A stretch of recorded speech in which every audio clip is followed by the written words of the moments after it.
Congress party अब गांधीवादी नहीं, गाली वाली कांग्रेस बन चुकी है। बार बार हर चीज को मुद्दा बनाना, हर चुनाव से पहले अपनी माताजी को लेकर आना और छुई बन के राजनीति करना सिर्फ नरेंद्र मोदी को ही आता है, हमें तो नहीं आता। देखिए, मां का अपमान, मातृशक्ति का अपमान, नारी शक्ति का अपमान, यही कांग्रेस पार्टी की बन चुकी है पहचान।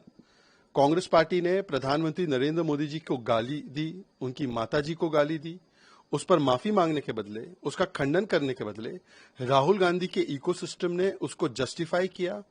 उन्होंने जिसने गाली दी उसको बचाने का प्रयास किया। तारिक अनवर का भी बाइट सामने आया था कि कैसे वो बचा रहे थे, और अभी भी उनके मन में कोई पीड़ा नहीं है, इसीलिए उन्होंने इतना भद्दा और अपमानजनक वीडियो बनाया है। और फिर से एक बार प्रधानमंत्री माताजी का ही नहीं बल्कि हर माता का अपमान किया है।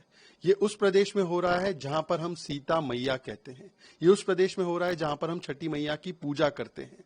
अभी नवरात्र आने वाले हैं, दुर्गा मां की पूजा होगी, उससे पहले इस प्रकार का अपमान करना ये सुनियोजित ढंग से किया जा रहा है, क्योंकि कांग्रेस पार्टी अब गांधीवादी नहीं, गाली वाली कांग्रेस बन चुकी है। और केवल मां के प्रति ये भावना नहीं है, उन्होंने तो बिहार को बीड़ी भी बोल दिया।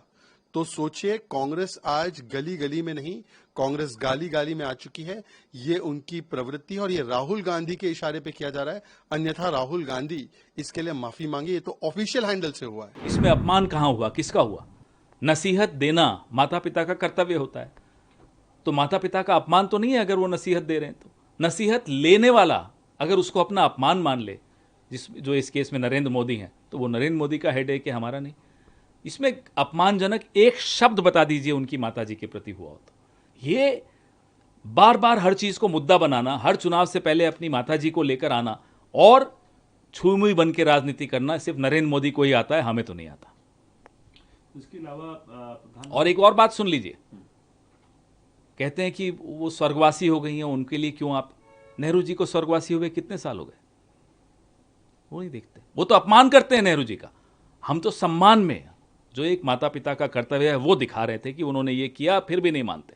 तो आप जायज ठहराते हैं? गलत क्या है मुझे बताइए ना। अपमान हुआ है किसी का? किसका हुआ है? नसीहत लेने वाले को अपमानजनक लग रहा है कि साहब मैं तो विश्व गुरु हूं, मुझे कौन नसीहत दे सकता है? मुझे तो अपनी माताजी भी नसीहत नहीं दे सकती। क्या बात है भाई, ये क्या रवैया है आपका?